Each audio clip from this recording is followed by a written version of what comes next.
এই যে বাস বাস বাসের ফিটনেস আছে কিনা মালিকদের দেখা উচিত, বাসের ফিটনেস আছে কিনা মালিক কর্তৃপক্ষকে দেখা উচিত।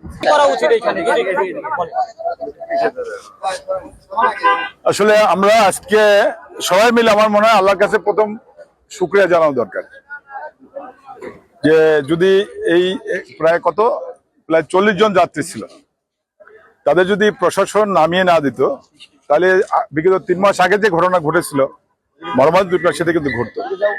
আমি মনে করি সরকারের পলিসির কারণে, পদক্ষেপের কারণে আল্লাহ আমাদেরকে রহম করেছে।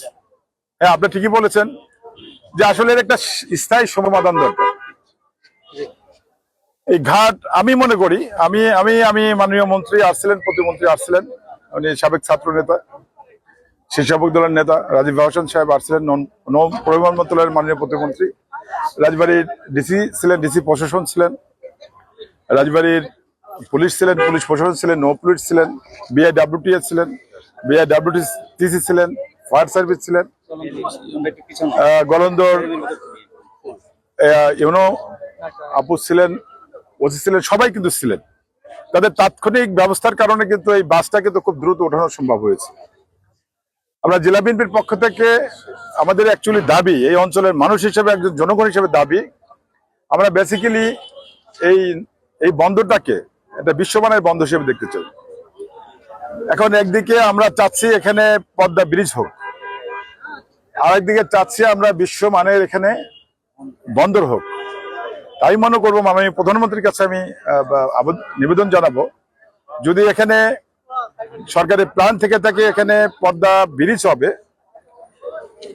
তাহলে হয়তো আমাদের এখানে খুব দৃশ্যমান উন্নতি দেখার সুযোগ নাই বন্দর হিসেবে।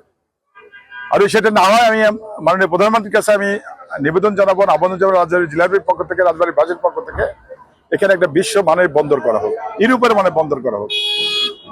এই বারবার দুর্ঘটনা ঘটবে, আমাদের এই অঞ্চল মানুষ নিহত হবে, আহত হবে, এটা দেখতে চাই না।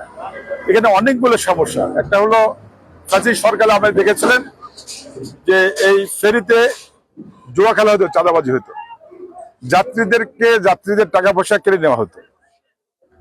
আমাদের সরকারের পদক্ষেপে সেটা বন্ধ হয়েছে। যদি সেটা চালু হয়, আমি আপনাদেরকে আবার অনুরোধ করছি সাংবাদিক ভাইদের, এই চাঁদাবাজি আমরা বন্ধ করতে চাই।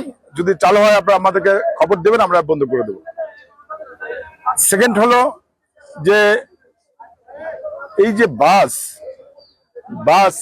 বাসের ফিটনেস আছে কিনা মালিকদের দেখা উচিত, বাসের ফিটনেস আছে কিনা মালিক কর্তৃপক্ষকে দেখা উচিত।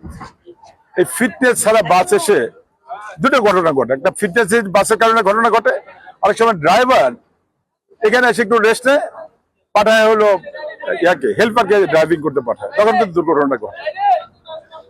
আরেকটা ইম্পর্টেন্ট কথা বলেছেন আমাদের কালবেলা সাংবাদিক মমিন, আমি যে বেসিক্যালি এই পুরো এলাকাটা সিসিটিভির আওতায় আনা দরকার। সিসিটিভির আওতায় শুধু এই ঘাট না, এটা সেন্ট্রাল মনিটরিং দরকার, লোকাল না, সেন্ট্রাল মনিটরিং দরকার।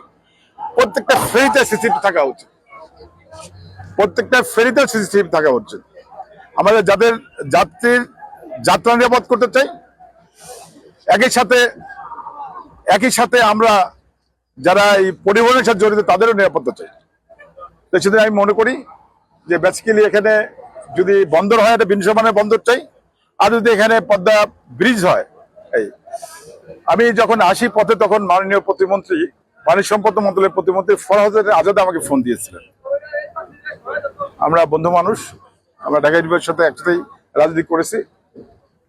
সে বললেন যে নদী ভাঙন এটা বড় সমস্যা রাজবাড়িতে, বলে যে তুই একটু নদী ভাঙনটা দেখে আসিস, আমাকে একটু ব্রিফ করিস। আমাদের রাজবাড়ী 1 আসনের এমপি এবং মন্ত্রী প্রতিমন্ত্রী উনি দেশের বাইরে আছেন, আপনারা জানেন। রাজবাড়ী 2 আসনের মাননীয় এমপি হারুন সাহেব উনি ঢাকাতে, এবং আমাদের এখানে একজন পূর্ণমন্ত্রী মর্যাদার উপদেষ্টা আছেন ডক্টর রাশেদ আল মাহমুদ, সেও ঢাকাতে। আমি সবার পক্ষে সমন্বয় করতে এসেছি। মন্ত্রী মহোদয় এসেছিলেন, তা রিসিভ করলাম। এখানে ডিসি প্রশাসন ছিল, পুলিশ প্রশাসন ছিল, আপনারা ছিলেন। তা আমরা সচক্ষে দেখে গেলাম। আল্লাহর কাছে আবারও শুকরিয়া জানাই, যদি তারা নেমে না যেত, এই ঈদ যাত্রা দুটো হয়, একটা আসা একটা যাওয়া। আসার পথে কিন্তু এমন কোন দুর্ঘটনা ঘটে নাই আল্লাহর রহমতে।